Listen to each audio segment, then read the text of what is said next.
حسین کربلا والے حسین سے کہ جس نے نماز شب میں ایک دعا مانگی تھی، جس نے نماز شب میں ایک دعا مانگی تھی۔ سمجھ گئے ہو تو آئے سب کرو کہ پروردگار مجھے ایک ایسی بیٹی دے دے جس سے میں بڑی محبت کروں، جو مجھ سے بڑی محبت کرے، اور پھر ایک وقت آئے کہ تو اسی کے ذریعے میرا امتحان لے، تاکہ میں دنیا کو بتاؤں کہ میں تجھ سے زیادہ محبت کسی سے نہیں کرتا، سب سے زیادہ تجھ سے محبت کرتا ہوں۔ یہ کوئی آسان بات نہیں تھی، اولاد والے بیٹھے ہوئے ہیں، یہ کوئی آسان بات نہیں تھی کہ 4 برس کی بچی کو چھوڑ کر حسین گلا کٹانے جا رہے ہیں۔ وہ سکینہ کہ جو حسین کے سینے پر سونے کی حالی تھی۔ میں نے کل اپنے گھر کی مجلس میں ایک جملہ کہا، آپ تک وہ جملہ پہنچانا ضروری ہے۔ سکینہ نے ہمیشہ یہ کہا کہ مجھے بابا کے سینے کے بغیر نیند نہیں آتی۔ سکینہ سچے باپ کی سچی بیٹی ہے۔ سکینہ نے یہ جملہ اپنی طرف سے نہیں کہا، جھوٹ نہیں بولا۔ جب سکینہ نے کہا ہے نا کہ مجھے بابا کے سینے کے بغیر نیند نہیں آتی، حسین جب رخصت آخر کو جا رہے تھے تو ایک بار سکینہ کو رباب کی گود میں دے کر کہا تھا کہ سکینہ آج رات اپنی ماں کے سینے پہ سو جانا۔ سکینہ نے کہا بابا آپ کے سینے کے علاوہ نیند نہیں آتی۔ تو میں پوچھنا چاہتا ہوں، سکینہ نے سچ کہا نا کہ حسین کے سینے کے علاوہ نیند نہیں آتی، تو آج 10 سفر ہو گئی، 10 سفر۔ حسین 10 محرم کو اس دنیا سے چلے گئے۔ جملہ سمجھ میں آئے تو آئے ضرور کہہ دینا۔ 10 محرم عصر عاشور حسین کا گلا کٹ گیا، آج 10 سفر ہو گئی، نہ معلوم آج تک سکینہ سوئی ہے یا نہیں۔ اجرکم اللہ، اجرکم اللہ۔ دیکھو یہ چراغ اسی لیے گل کیے جا رہے ہیں تاکہ تمہیں معلوم ہو کہ رات کو سکینہ کیسے اندھیرے زندان میں رہتی تھی۔ اجرکم اللہ، یہ چراغ گل ہو رہے ہیں تاکہ تمہیں زندان کے اندھیرے کا اندازہ ہو جائے، آہستہ آہستہ آپ کی آواز بلند ہو جائے۔ سکینہ 4 برس سکینہ کا یہ وتیرہ رہا کہ جب بھی نماز کا وقت ہوتا تھا، بابا واجبات پڑھ کے آتے تو حسین نوافل گھر میں ادا کرتے تھے۔ سکینہ بابا کے مصلے کے ساتھ اپنا مصلہ بھی بچھا کے کھڑی ہو جاتی۔ حسین آتے، سکینہ ساتھ ساتھ، جیسے جیسے حسین قیام کرتے، سکینہ قیام میں، بابا کو دیکھ کر رکوع میں جاتی، بابا کو دیکھ کر سجدے میں جاتی۔ یہ سکینہ کا وتیرہ تھا کہ حسین نماز کے لیے آئیں تو سکینہ پہلے سے مصلہ بچھا کے تیار رہتی تھی۔ حسین عصر عاشور جو گئے تو عصر کا وقت آ گیا، سکینہ نے مصلہ بچھایا، مصلہ تیار کیا، بابا کا مصلہ، بابا کے مصلے کے برابر میں اپنا مصلہ۔ سکینہ بہت دیر انتظار کرتی رہی، حسین نہ آئے۔ ایک بار سکینہ مصلے پہ بیٹھ گئی، بیٹھنے کے بعد آنکھیں موند لی، اور آنکھیں موندنے کے بعد دعا کے لیے ہاتھ بلند کیے، پروردگار کبھی ایسا نہیں ہوا کہ میرا بابا وقت پر نہ آیا ہو، بارے اللہ مجھے میرے بابا سے ملا دے، پروردگار مجھے میرے بابا سے ملا دے۔ کیا سن رہے ہیں؟ یہ کیسے ہو سکتا ہے کہ حسین کی معصومہ کوئی دعا مانگے اور دعا قبول نہ ہو؟ ایک بار سکینہ نے محسوس کیا، آنکھیں بند ہے، سکینہ نے محسوس کیا جیسے کوئی سامنے کھڑا ہوا ہے۔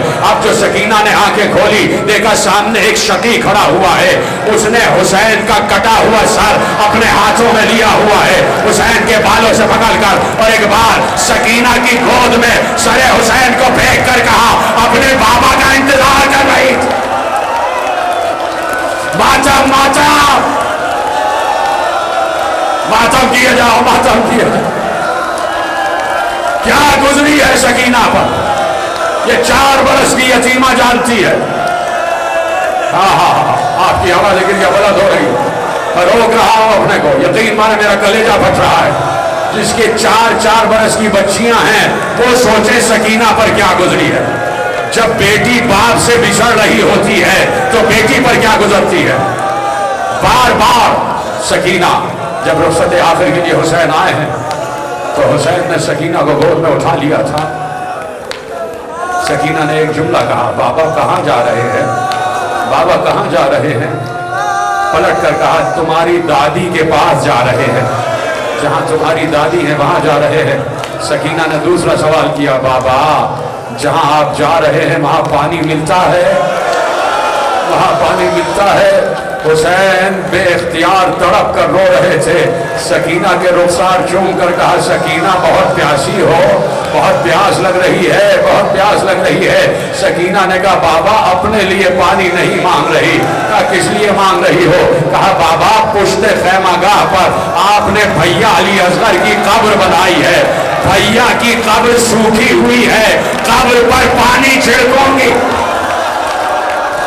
अजरकुम अल्लाह, क्या मजलिस हो रही है? मातम किए जाओ, मातम किए जाओ। क्या क्या गुजरी है सकीना पर, कौन कौन सा मंजर तुम्हारे हवाले करूं, कौन कौन सा मंजर छोड़ दूं मेरे अजीजों। खत्म कर रहा हूं तकरीर। पूरे रास्ते सुनेंगे जुमला। एक मकाम ऐसा आया कि सकीना से बोला नहीं जा रहा था, सकीना से बोला नहीं जा रहा था। क्यों नहीं बोला जा रहा था? इसलिए कि जबान तालू से चिपक चुकी थी। इतनी प्यासी थी बच्ची कि जबान तालू से चिपक चुकी थी। एक मकाम आया जहां काफिला रुका, इतनी गर्मी थी, इतनी गर्मी थी कि जमीन से शोले उबल रहे थे। अशकिया ने अपने बैठने का तो इंतजाम कर लिया, आले मोहम्मद को कड़ी धूप में बिठा दिया गया। ऐसे में करीब ही एक नहर बह रही थी। शिमर ने कहा कि मशकीज़े भर के ले आओ, मेरी फौज प्यासी है, मेरी फौज के जानवर प्यासे हैं। मशकीज़े भर के आए। सकीना ने फूफी से पूछा, फूफी मुझे प्यास लग रही है। क्या सुन रहे हैं, क्या सुन रहे हैं मेरे अजीजों? फूफी अम्मा मुझे प्यास लग रही है, मेरी जबान में कांटे पड़े हुए हैं, क्या इजाजत है कि मैं शिमर से पानी मांगूं? क्या सुन रहे हैं? एक जुमला पढ़ने जा रहा हूँ, एक मंजर दिखा रहा हूँ, तसव्वुर शर्त है। एक बार कहा, फूफी अम्मा क्या इजाजत है कि शिमर से पानी मांगो? ज़ैनब ने कहा, मांग लो, मुझे पता है ये बहुत जालिम है, ये पानी देगा नहीं। इसने तो तुम्हारे बाबा को मांगने पे पानी ना दिया, ये तुम्हें पानी नहीं देगा। लेकिन बच्ची को तसल्ली देना थी तो कहा, मांग लो पानी। सकीना आगे बढ़ी। सकीना ने कहा, शिमर मैं ये नहीं कहती कि मुझे पहले पिला दे, मैं ये नहीं कहती मुझे पिला दे, पहले अपने सिपाहियों को पिला दे। मैं ये भी नहीं कहती कि सिपाहियों के बाद मुझे पिला दे, पहले अपने जानवरों को पिला दे। जब उनको पिलाने से पानी बच जाए तो मुझे थोड़ा सा पानी दे देना। शिमर ने सकीना को कोई जवाब नहीं दिया।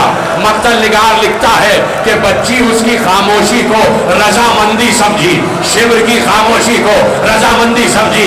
अब सुनना, साहिब औलाद हो तो सीने पे जरूर हाथ मारना। अजीब मंजर लिखा कि जिधर जिधर शिमर जा रहा था पीछे पीछे सकीना जा रही थी। जिधर जिधर शिमर जा रहा था पीछे पीछे सकीना। सबको पानी पिलाया, सब सैराब हो गए।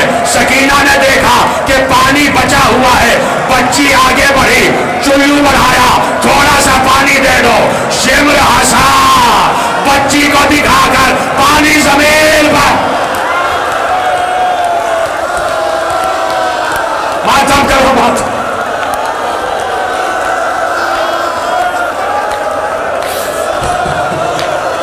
पानी जमीन पर बहा दिया। वहां से ज़ैनब ने कहा, सकीना आजा, बच्ची मेरे सीने से लगी। ना मैं पढ़ सक रहा हूं ना तुम मातम कर सकोगे। क्या इस 4 बरस की बच्ची पर गुजरी है। अभी उसकी शबीह ताबूत बरामद होने वाला है। उस खराबे में सकीना को रखा गया है कि जहां दिन को धूप आ रही है, रात को ओस आ रही है। आहिस्ता आहिस्ता आखिरी मंजिलों के करीब हो रहा हूँ। शब को इतना अंधेरा होता है कि सकीना कहती है, भैया मुझे तो अपने हाथ भी नजर नहीं आ रहे, भैया मुझे हाथ नजर नहीं आ रहे।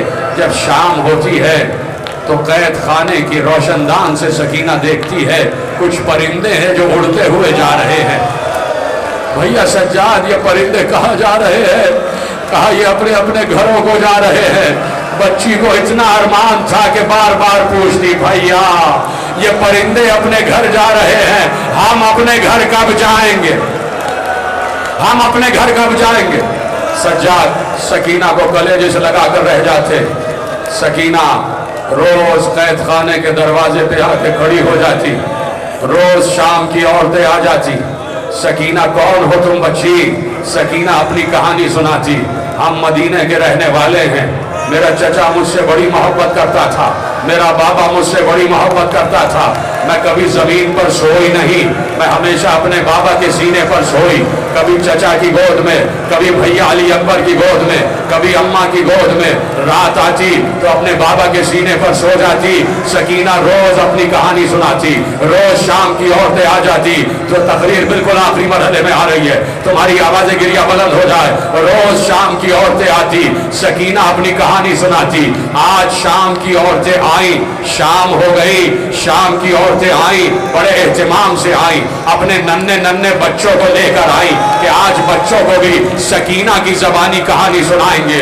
अब जो सारी औरतें कैद खाने के दरवाजे पर आई तो हर रोज ये होता था कि सकीना पहले से दरवाजे पर मौजूद होती, लेकिन आज अजीब हुआ कि सकीना दरवाजे पर नहीं थी, सकीना दरवाजे पर नहीं थी।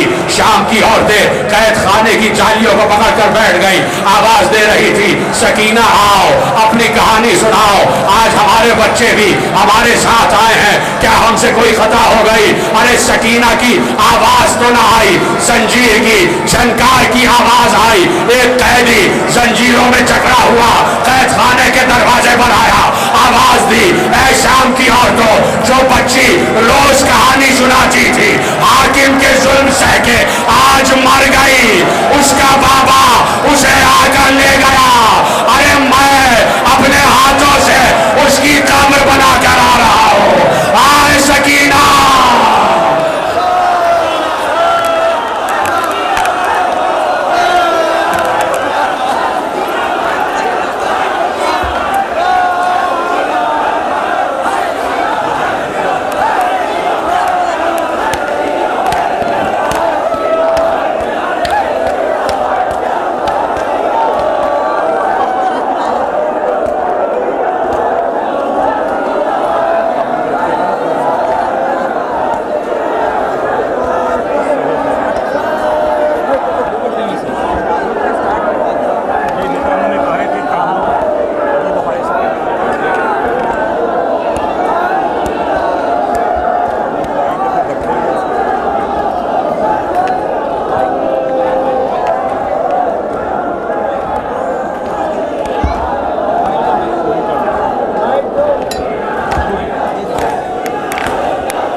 बेटा जरा सा माइक